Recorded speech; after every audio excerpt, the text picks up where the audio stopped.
प्यारे बच्चों, good morning. जैसा कि आप पिछले वीडियो में देख चुके हैं रिफ्लेक्शन ऑफ लाइट, आज हमारा टॉपिक और सिलेबस को आगे बढ़ाते हुए रिफ्लेक्शन ऑफ लाइट की चर्चा करेंगे। सबसे पहली बात कि पुराने लेक्चर को बहुत ही डिटेल तरीके से हमने डिस्कस किया, उसमें कोई भी त्रुटि हो, कोई भी प्रॉब्लम हो, समझ नहीं पाए तो नीचे जो व्हाट्सअप नंबर दिया हुआ है, स्क्रॉल कर दो, नंबर हर वीडियो में दिया है, उसमें आप फ़ोन करके, उसमें आप व्हाट्सअप करके आप पूछ सकते हैं। आज हम लोग देखते हैं रिफ्रैक्शन ऑफ लाइट। जैसा कि हम लोग जान रहे हैं, ऑलरेडी ये चीज़ पता है, लेकिन फिर भी इसको डिटेल में देखने के पीछे क्या मकसद है, देखते जाइए, वीडियो के साथ बने रहिए। रिफ्रैक्शन ऑफ लाइट जैसे ही हम चर्चा करेंगे तो रिफ्लेक्शन एक अनदर वर्ड था, दूसरा वर्ड था रिफ्लेक्शन, और आज हम लोग देखेंगे रिफ्रैक्शन ऑफ लाइट। रिफ्रैक्शन में सबसे पहली बात कि सर वहां था एक मीडियम, जो भी घटना घटता था एक ही मीडियम में घटता था, और अब रिफ्रैक्शन में हम देखेंगे कि सर एक मीडियम की बात यहाँ नहीं होगी, मीडियम्स वेरी करेंगे। जैसे कि सर ये आप रिफ्लेक्शन में पढ़ चुके थे, this line is an imaginary line, ये इमेजिनरी लाइन था जो पास किया था सर, एक पॉइंट था जिसको बोलते हैं पॉइंट ऑफ इंसिडेंस, जिसको हम ओ से डिनोट किए थे, ठीक है, पॉइंट ऑफ इंसिडेंस। अब क्या हुआ यहाँ पे आने के बाद कि सर यहाँ से एक रे ऑफ लाइट इंसिडेंट किया। हम लोग का टॉपिक जो भी डिस्कशन हो रहा है, पहले उसका डेफिनेशन को बढ़िया से देखते हैं। Refraction of light, refraction of light, refraction of light में हम डिफाइन करेंगे इसको कि when light travels from, when light travels from, when light travels from one medium to another, one medium to another, it deviates from its, it deviates from its original path, original path at the interface, at the interface, at the interface. This phenomenon of light, this phenomenon of light is called, this phenomenon of light is called a refraction of light.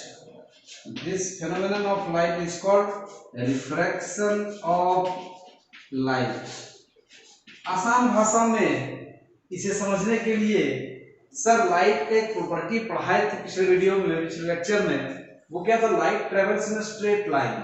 Sir इसका एक tendency है कि इसको सीधा जाना चाहिए था, पर इस इंटरफेस के कांटेक्ट में, इंटरफेस क्या होता है सर? एक बाउंड्री होता है जो दो मीडियम को क्या करता है? सेपरेट करता है। यानी एक्स वाई क्या है? एक इंटरफेस है। इंटरफेस क्या है? It is a boundary that separates the two media. Suppose this is air and this is another medium, this is glass. Actually what happens sir, जाना इसको सीधा चाहिए था, बट इसको इंटरफेस मिला। सर एक नया प्रॉपर्टी, एक नया मैजिक दिखा लाइट का कि सर ये या तो ये इसका ओरिजिनल पाथ था।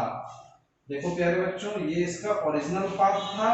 अब इस पाथ में ये ना जाकर या तो यहां से ये क्या हो गया? ऐसा हो गया, या तो फिर ये यहां से ऐसा चला गया। क्या लिखे डेफिनेशन में? When light travels from one medium to another, देख रहे हो, one medium to another, ये डेविएट करता है कहां से? अपने ओरिजिनल पाथ से ये डेविएट कर जाता है, और जब डेविएट करता है कहां से? इंटरफेस से। तो इसी फेनोमेनन ऑफ लाइट को हम कहते हैं रिफ्रैक्शन ऑफ लाइट। अब ये डेफिनेशन आसान सा डेफिनेशन था, आप इसको याद रख सकते हैं।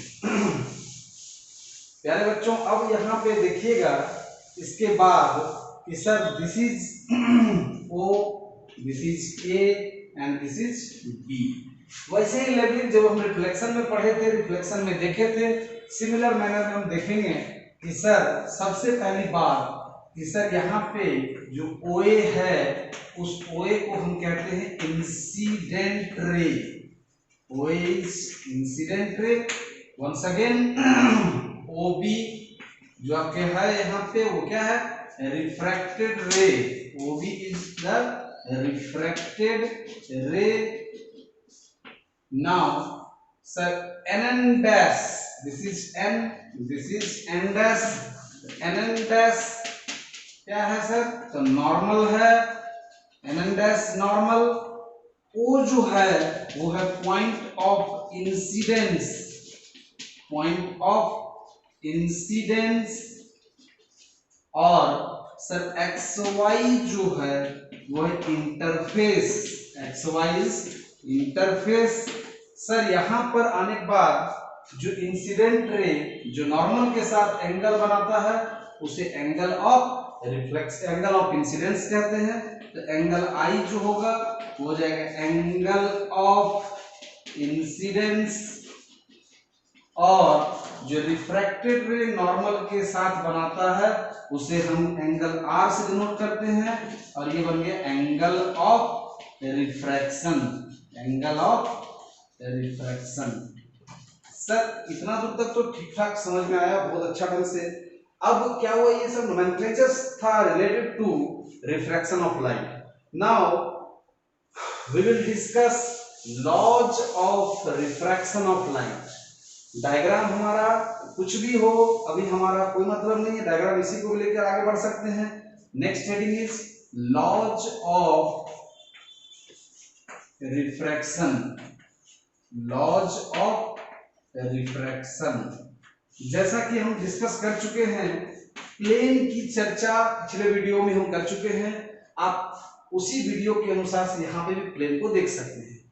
क्या दिख रहा है sir, incident ray OA, OB and the normal NN dash all lie in the same plane, that means they all lie in the plane of the blackboard। ये जो बोर्ड जो है, इस बोर्ड के प्लेन में जब आप कॉपी में इसको खींचेंगे तो जब कॉपी में खींचिएगा तो सिर्फ एक ही पेज में रहेगा। That means all the three rays, that is the incident ray, the refracted ray and normal, all will lie in your copy. मतलब कि आप जब कॉपी में ड्रॉ कीजिएगा तो एक आपके कॉपी में रे चले ऐसे इंसिडेंट रे, फिर दीवार में ऐसा नॉर्मल नहीं हो सकता संभव, तीनों का तीनों एक जगह पे होना अनिवार्य है।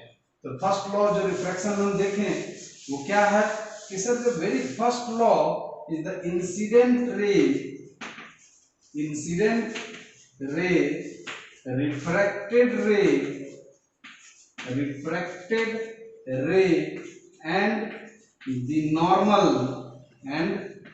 normal at the point of incidence, at the point of incidence all lie in the same plane। ये तीनों का तीनों क्या होगा सर, एक ही प्लेन में लाई करेगा। तो ये हमारा क्या बन जाएगा, फर्स्ट लॉ ऑफ रिफ्रैक्शन। हालांकि आप बहुत सारे चीज पढ़ चुके हैं रिफ्रैक्शन से related in your junior classes, but आपको दिखेगा कि सर मिसकंसेप्शंस कहाँ आता था। आप प्यारे बच्चों, आप 10th क्लास में देखे थे कि सेकंड लॉ जस्टिफाई करता है रिफ्रैक्टिव इंडेक्स को। जब रिफ्रैक्टिव इंडेक्स आता था सर न्यूमेरिकल बनाने में बहुत टेंशन होता था। आज आप देखिएगा कि किसी भी प्रकार का कोई भी न्यूमेरिकल होगा, आप आसानी से उसके बारे में सोच सकते हैं और समझ सकते हैं। लगे रहिए वीडियो के साथ, आगे देखिए ध्यान से। This is the first law of refraction. Now जैसे ही हम बात करेंगे सर सेकेंड लॉ, ध्यान से देखिएगा। सेकेंड लॉ कहता है the ratio of sine of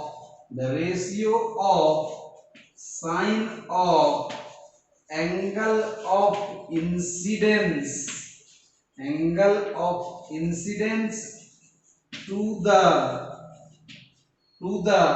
sine of angle of refraction, to the angle of refraction remains constant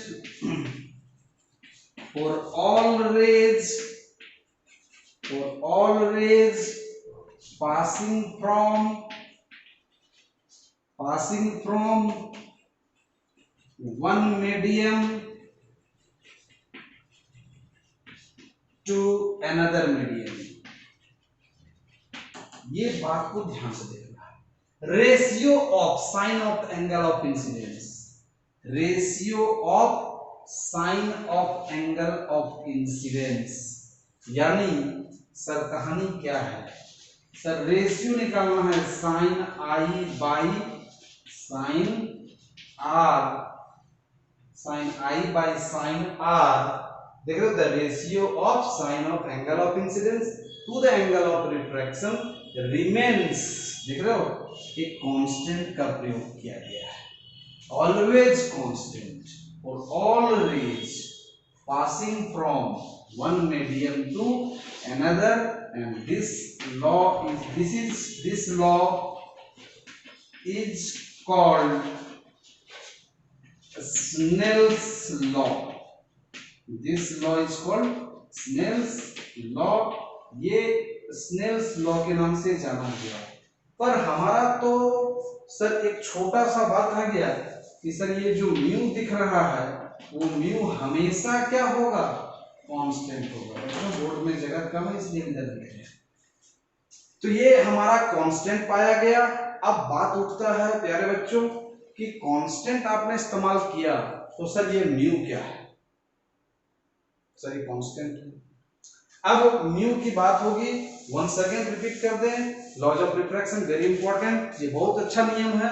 आगे जस्टिफिकेशन भी हमको मिलेगा यहाँ से कि सर ये बात तो हमको पता है, लेकिन इसके बाद की बात जो होगी वो देखना है। मिटा दें इसको। अब देखिएगा यहां से शुरू होगा रिफ्रैक्टिव इंडेक्स, जो आपके सिलेबस में न्यूमेरिकल का बहुत बड़ा पार्ट है ना। रिफ्रैक्टिव इंडेक्स ध्यान से देखिएगा, रिफ्रैक्टिव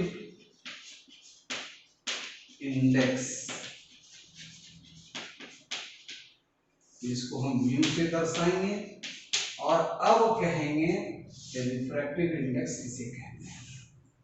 देखो रिफ्रैक्टिव इंडेक्स क्या होता है कि सर कभी कभी लाइट रे ऐसा देखा गया कि सर यहां से कोई लाइट रे चला, ऐसे चला, इसको जाना एक्चुअली ऐसे था, कभी ऐसा बेंड कर दिया। सर कभी कभी ऐसा भी घटना घटता है, कोई लाइट रे यहां से ऐसे आया और से इसको जाना चाहिए ऐसे, लेकिन सर मजबूरी इसके साथ ऐसा हो गया। देख रहे हो, ये भी आप पढ़े हैं, concept of error and tension medium. तब सर ये घटना कहाँ घटा, ये घटना क्यों घटा, इसी की जानकारी हमें रिफ्रैक्टिव इंडेक्स से मिलती है। सर कहने का मतलब कि सर ये है एक मीडियम, ये है दूसरा मीडियम। सर इसमें रे ऑफ लाइट आया, इसमें नॉर्मल की तरफ बेंड किया। सर इसमें रे ऑफ लाइट आया, ये नॉर्मल से दूर भाग गया। तो सर रिफ्रैक्टिव इंडेक्स से इसका क्या मतलब है, इसका क्या लिंक है, रिफ्रैक्टिव इंडेक्स से ये जुड़ा हुआ पहलू कैसे है ये घटना। तो पहले हम डेफिनेशन देखते हैं रिफ्रैक्टिव इंडेक्स का, फिर सिखाएंगे physical significance of refractive index. वहां मजेदार तरीके से आप एक बात को सीखिएगा प्यारे बच्चों। डेफिनेशन आधा आपको पता है, जैसे कि हम बताएं कि when light ray travels from, when light रे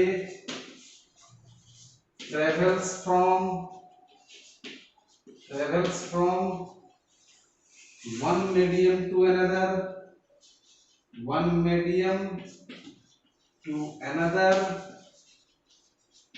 it deviates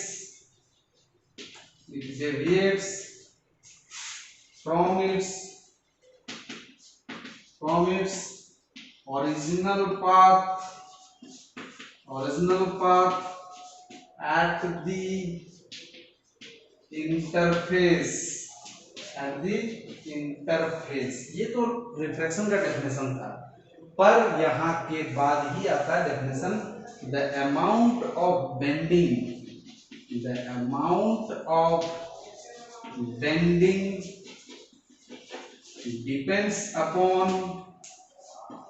depends upon the optical nature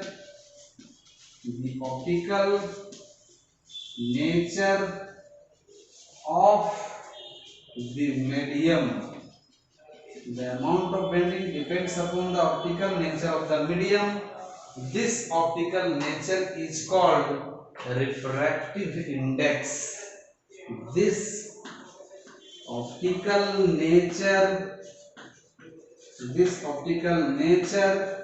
is called refractive index. इसी ऑप्टिकल नेचर को बोलते हैं रिफ्रैक्टिव इंडेक्स। ध्यान से देखिए प्यारे बच्चों, when light ray travels from one medium to another, it deviates from its original path at the interface. The amount of bending, कितना बेंड करेगा नॉर्मल की तरफ या नॉर्मल से कितना दूर जाएगा, वो किस पर डिपेंड करेगा? Optical nature of the medium पे, और उसी ऑप्टिकल नेचर को हम कहते हैं रिफ्रैक्टिव इंडेक्स। प्यारे बच्चों, रिफ्रैक्टिव इंडेक्स का ये जो डेफिनेशन है ये समझ में तो आएगा, लेकिन थोड़ा वक्त लगेगा, थोड़ा सा टाइम लगेगा, 5 से 10 मिनट, उसके बाद आपको अपने आप क्लियर हो जाएगा। प्यारे बच्चों ध्यान से देखिएगा, रिफ्रैक्टिव इंडेक्स को 2 भागों में बांटा गया है। ठीक है, बता देते हैं इसको। Refractive index has been classified into 2 broad groups, और इस ब्रॉड ग्रुप को सीखना आपको काम है। ध्यान से देखिएगा, रिफ्रैक्टिव इंडेक्स को 2 भागों में बांटा गया है। Sir, the very first name is absolute refractive index and the second one is relative refractive index. Absolute refractive index and the second one is relative refractive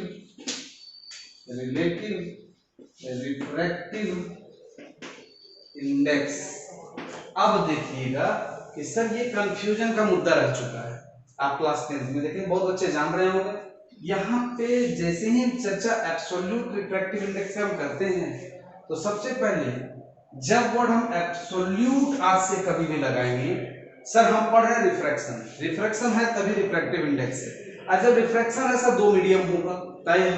अब जो 2 मीडियम है तो सर एक मीडियम ऊपर या एक मीडियम नीचे, 2 medium.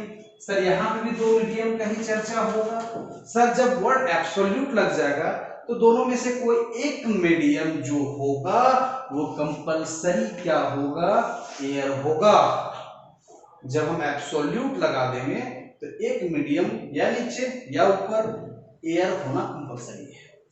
जब रिलेटिव रिफ्रैक्टिव इंडेक्स की बात करेंगे तो जब दूसरे डायग्राम में देखते हैं तो यहाँ एयर नहीं होगा, बल्कि एयर के जगह पे कोई एक दूसरा मीडियम होगा, और वह मीडियम पर ध्यान से देखिएगा कि सर एब्सोल्यूट रिफ्रैक्टिव इंडेक्स में एक मीडियम एयर होगा और दूसरा मीडियम कोई भी मीडियम होगा। रिलेटिव रिफ्रैक्टिव इंडेक्स में पहला मीडियम जैसे इसमें एयर था, इसमें एयर नहीं होगा, इसमें कोई और मीडियम होगा, और सेकंड मीडियम में भी कोई और मीडियम होगा, यानी एयर की चर्चा यहाँ पे नहीं की जाएगी। एयर की चर्चा सिर्फ इसी में की जाएगी। पहले तो ये दिक्कत को दूर करो।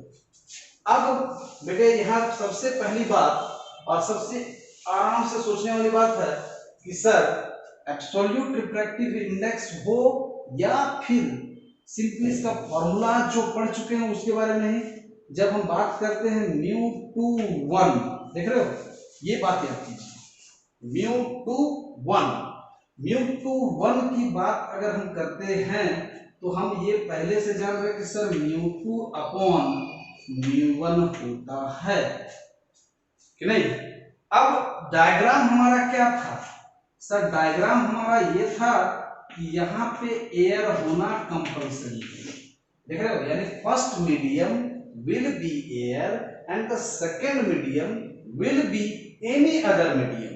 यानी जब बात उठेगी, यानी over here we will place air and this is medium, और यहां से डेफिनेशन स्टार्ट होगा। पढ़ेंगे इसको कैसे कि absolute refractive index of absolute refractive index is defined as the refractive index of medium with respect to air। क्या बोलेंगे? Medium with respect to air अगर बात कहीं आता है तो क्या बोलेंगे सर? ये जो रिफ्रैक्टिव इंडेक्स का सिंबल है वो किसका है? एब्सोल्यूट रिफ्रैक्टिव इंडेक्स का। और यदि ऐसा घटना घटता है तो sir mu medium by mu sir air लिखते हैं।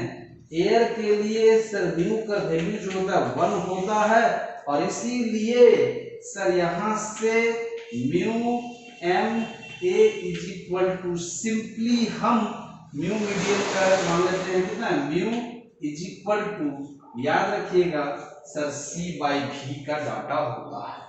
अब प्यारे बच्चों यहाँ पे हम डिफाइन कैसे करेंगे इसको? अब ये तो समझ में आया, यहाँ पे सिंपली क्या रख देंगे कि सर 2 1 यानी म्यू 2 बाई म्यू 1। देखिए प्यारे बच्चों कि सर यहाँ पे एयर होना कंपलसरी है, यहाँ मीडियम, यहाँ पे सर कोई भी मीडियम 2, यहाँ पे कोई भी मीडियम 1, मीडियम 2 का रिफ्रैक्टिव इंडेक्स और मीडियम 1 का रिफ्रैक्टिव इंडेक्स। ये रेशियो को ही बोला गया रिलेटिव रिफ्रैक्टिव इंडेक्स। जब बात उठती है कि सर रिफ्रैक्टिव इंडेक्स की, तो refractive index is the ratio of similar quantities, so refractive index is a unitless as well as a dimensionless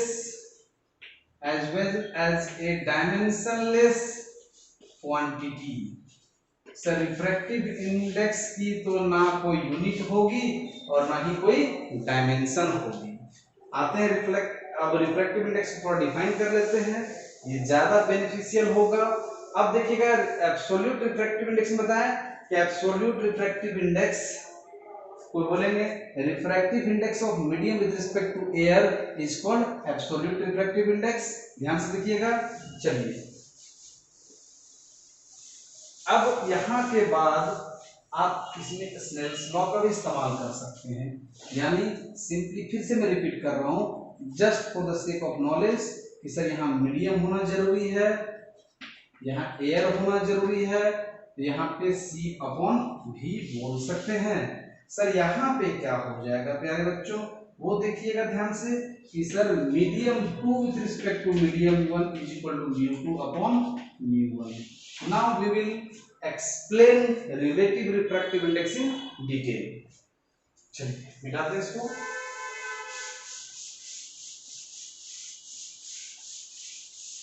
अब देखना ये है कि रिलेटिव रिफ्रैक्टिव इंडेक्स की जब बात उठती है तो सबसे पहली बात कि sir mu 2 1 is equal to sir mu 2 बटा म्यू 1 होता है। और सर ये घटना कहाँ घटेगा, ये बहुत बड़ा रिमार्क है, इसको सीखिए। सर ये आई है, सर इसको जाना ऐसे चाहिए था, ये यहां से बेंड कर दिया, ये आर है, देख रहे हो सर। अब हम स्नेल्स लॉ से भी इसको हम देख सकते हैं, फ्रॉम स्नेल्स लॉ से अगर हम देखते हैं तो sine i by sine r is equal to mu 2 1। जब भी आप कभी लिखेंगे sine i by sine r, i कहाँ है तो मीडियम 1 में, इसलिए हम 1 में लिखे हैं। आर कहाँ है तो 2 में, इसलिए हम 2 लिखे हैं। और इसको हम लिख सकते हैं म्यू 2 अपॉन म्यू 1। ये घटना को आपको समझना है रिफ्रैक्टिव इंडेक्स में, नोट में। और ये किसका घटना है? रिलेटिव रिफ्रैक्टिव इंडेक्स की बात है। सर एक बात और भी यहां से बोल सकते हैं कि सर यदि म्यू 2 को लिख सकते हैं mu 2 is equal to c by v 2 and mu 1 is equal to sir हम लिख सकते हैं सी बाई भी 1। गौर से देखिए, mu 2 is equal to c by v 2, mu 1 is equal to c by v 1। इसीलिए so we can say that mu 2 1 is equal to sine i by sine r. एक बात तो ये तय हो गया, sine i by sine r is equal to mu 2 by mu 1। और sir ऐसा लिखने से ये μ2/μ1 यानी कि ये सर एक्सप्रेशन कैसा बन जाएगा, देखिए प्यारे बच्चों, μ2 जगह पे c/v2 लिख सकते हैं, c/v2 बाई c/v1। अगले स्टेप में प्यारे बच्चों c/v2 इंटू v1/c हो जाएगा, c से c कट गया प्यारे बच्चों, v1/v2 हो गया। देख रहे हो एक छोटा सा चीज कितना बड़ा लॉजिक लेकर आ रहा है। अभी बहुत सारा चीज हम सिखाएंगे भी और दिखाएंगे भी। अब फर्स्ट सेमेस्टर में आप एक बात और जान चुके हैं कि sir velocity is equal to, first semester में पढ़ाए हैं, जो बच्चे हमसे पढ़े वो हमको बेहतर जान रहे हैं कि अगर फॉर्मूला नहीं अगर याद रहता तो कितना कुटासन होता है। ठीक है, अब कुटासन से याद आया, जो बच्चे पढ़ चुके हैं वो ध्यान से देखिएगा वीडियो को, क्योंकि लॉकडाउन खुलने के बाद हम तो टेस्ट लेंगे, दोबारा रिपीट करके रिवाइज करवाएंगे। जो बच्चे नए हैं, नए सिरे से वीडियो को देख रहे हैं, आपसे कोशिश है कि आप बढ़िया से समझें और आगे भी वीडियो देखते जाएं। चलिए, वेलोसिटी इज इक्वल टू, हम लोग ये पढ़ चुके हैं, frequency into wavelength. This topic is from first semester, wavelength. Sir यहाँ पे वेलोसिटी बराबर क्या बोल सकते हैं, बड़ा मजेदार चीज आया ना। वेलोसिटी बराबर सर आ गया फ्रीक्वेंसी इंटू वेवलेंथ, और सर यहाँ से फ्रीक्वेंसी को न्यू से बोलते हैं, वेवलेंथ को लैम्डा से बोलते हैं, यानी न्यू इंटू लैम्डा का इस्तेमाल हम कर सकते हैं। एक यहाँ छोटा सा सवाल है जो लगभग हर एक सेमेस्टर में पूछा है। जब कभी भी रिफ्रैक्टिव इंडेक्स से सवाल आया है, जब कभी रिफ्रैक्शन का सवाल आया, वो हर सेमेस्टर में पूछा जाता है सवाल कि सर जब रिफ्रैक्शन होता है, जब रिफ्रैक्शन होता है तो कौन ऐसा फिजिकल क्वांटिटी है जो कांस्टेंट होता है।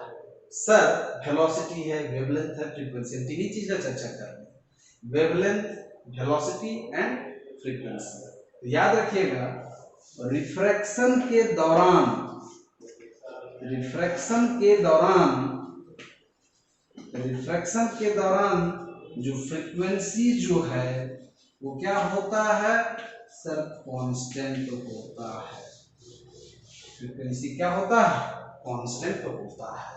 सर इसी फॉर्मूला में क्या दिखेगा, v1 के जगह पे new into lambda 1 upon new into lambda 2, sir फिर कट गया, यानी लैम्डा 1 अपॉन लैम्डा 2 मिल गया हमारा ये रिलेशन रिलेटिव रिफ्रैक्टिव इंडेक्स का। ठीक है, याद रखना है रिफ्रैक्शन के दौरान फ्रीक्वेंसी नहीं बदलता है, लेकिन वेलोसिटी और वेवलेंथ बदल जाता है। अब देखिएगा प्यारे बच्चों कि अगला रिलेशन इसी में, सर इस रिलेशन को थोड़ा बेहतर तरीके से लिख ले ताकि बेस्ट समराइज वर्जन याद हो जाए। μ21 is equal to sine i by sine r is equal to μ2 by μ1 is equal to v1 by v2 is equal to lambda 1 by lambda 2। ये आपको याद रखना है। हम जब रिफ्रैक्टिव इंडेक्स, ये क्या है, रिफ्रैक्टिव इंडेक्स, और बेहतर इसको बोल सकते हैं रिलेटिव रिफ्रैक्टिव इंडेक्स। ठीक है प्यारे बच्चों, अब रिफ्रैक्टिव इंडेक्स का न्यूमेरिकल जो भी होगा वो इतना सारा रिलेशन से ही हम डिस्कस करेंगे।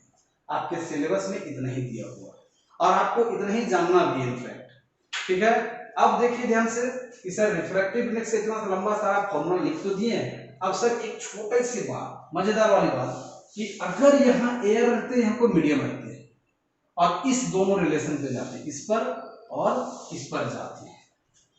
ध्यान से देखो प्यारे बच्चों, यहाँ पे हम क्या बोले, मीडियम। 2 के जगह पे सर मीडियम लिखिए और 1 के जगह पे आप एयर लिखिए। इससे क्या साबित होता है, इससे साबित ये होगा कि सर देख रहे हो वेलोसिटी v1 बाई v2, अगर एक मीडियम है सर, यहाँ एयर है, तो सर इसका वेलोसिटी तो कांस्टेंट होता है। सर एयर में स्पीड ऑफ लाइट क्या होता है, 3 × 10⁸ मीटर पर सेकेंड। यानी सर ये क्या हो गया, सर ये कांस्टेंट हो गया। और सर जब ये कांस्टेंट हो गया तो सर इसका इसके साथ कैसा रिलेशन है, sir mu is inversely proportional to velocity, जैसा हम अभी बताए थे आपको। ठीक है, दूसरी बात सर वेवलेंथ, किसी लाइट का वेवलेंथ एयर में क्या बदलेगा, नहीं बदल सकता, मीडियम आएंगे, वैसे ही sir mu is inversely proportional to wavelength और but velocity is directly proportional to wavelength in the case of refraction। ये थी कहानी रिफ्रैक्शन में, पर्टिकुलरली रिफ्रैक्टिव इंडेक्स की बात। अब हम लोग देखेंगे इसका फिजिकल सिग्निफिकेंस। प्यार से देखिएगा, हम टॉपिक को आज रिफ्रैक्टिव इंडेक्स में इतने सारे बात को बताए हैं और इसको पढ़िएगा, मजा आ जाएगा यार। फिर से रिपीट करना पड़ेगा, पुराने बच्चों नाम तो नहीं लेंगे, घर में बढ़िया से पढ़िए जितना पढ़ा रहे हैं। चलिए इसके बाद जो आता है बात वो physical significance of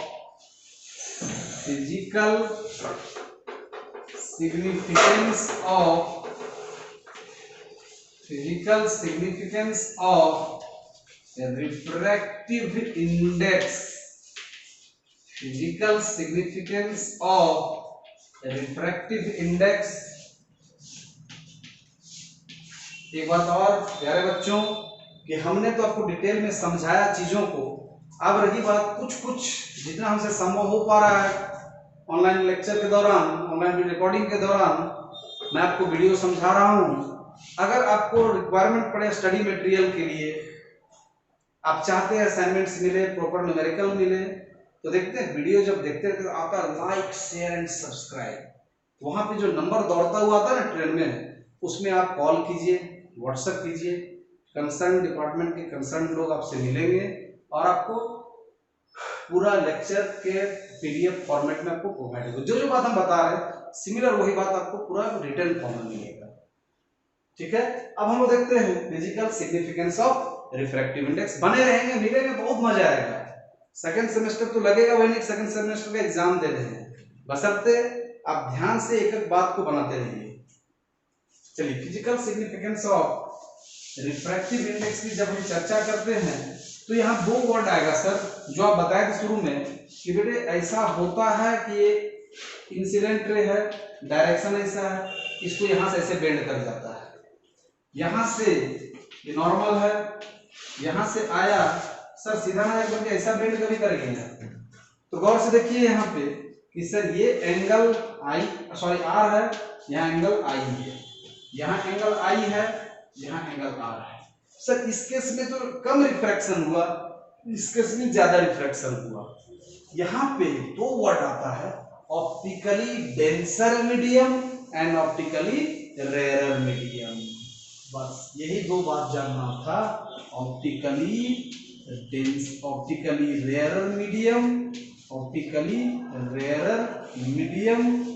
and optically denser medium.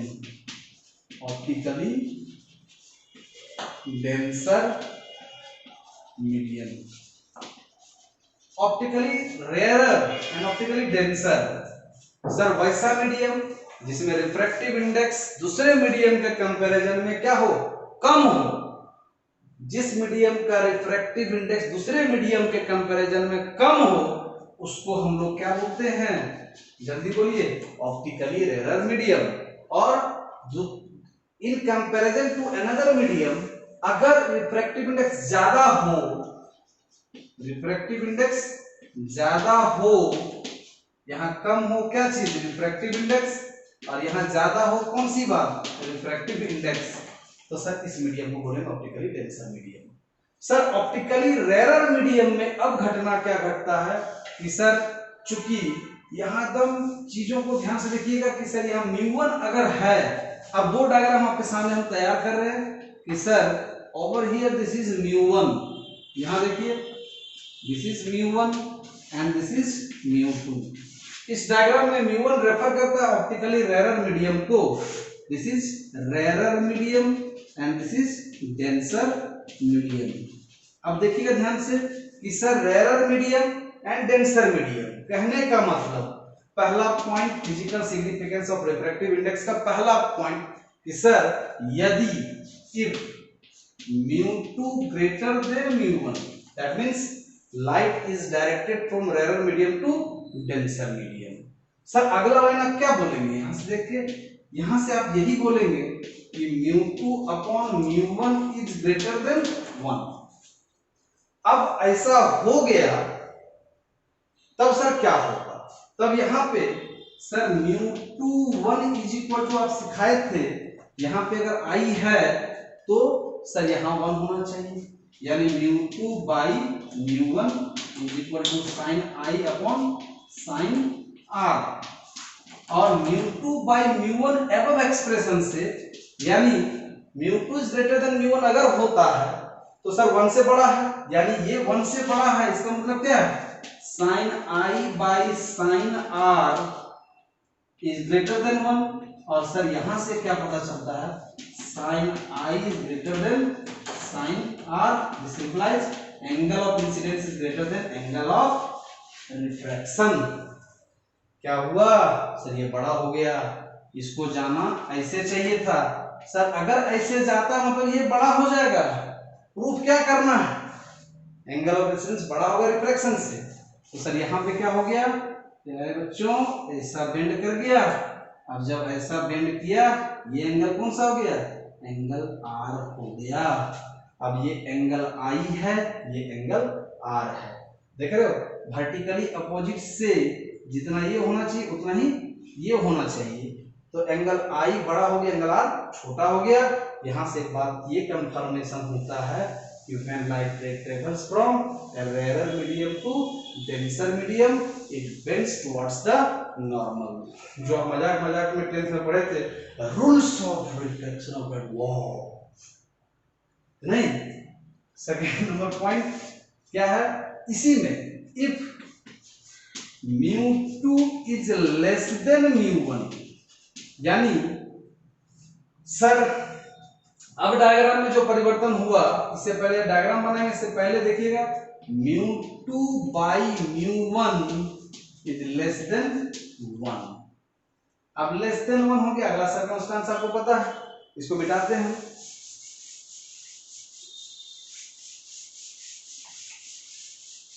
अब देखना बच्चों, स्नेल्स लॉ से sir sine i by sine r is equal to mu2 1, यानी mu2 बाई mu1।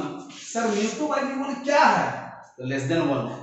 अब यहां से क्या दिख रहा है, sine i by sine r less than 1, यानी sine i less than sine r, this implies angle I less than angle R। यानी सर mu2 छोटा हो जाए और mu1 बड़ा हो जाए, यानी whenever light ray is directed from denser medium to the rarer medium, this is I, और इसको जाना ऐसे चाहिए था, पर अब क्या हो रहा है, sine of angle of incidence, sorry angle of incidence must be less than क्या होना चाहिए, angle of refraction. Angle of refraction को बड़ा होना पड़ेगा, देखिए सर एंगल R कितना बड़ा हो गया। आप जो रूल्स पढ़े थे, क्या पढ़े थे कि सर जब लाइट रे डेंसर मीडियम से रेरर मीडियम को जाता है तो नॉर्मल से दूर भागता है। तो ये थी हमारी आज की एक्सप्लेनेशन, लगे रहे वीडियो के साथ, और नेक्स्ट वीडियो में हम लोग देखेंगे, जितने भी आज रिलेशंस पढ़े सबको बढ़िया से जाइए, बढ़िया से समझिए, इसलिए कि नेक्स्ट वीडियो में सिर्फ और सिर्फ न्यूमेरिकल का डिस्कशन है। मेहनत कीजिए और घर में रहिए, सुरक्षित रहिए।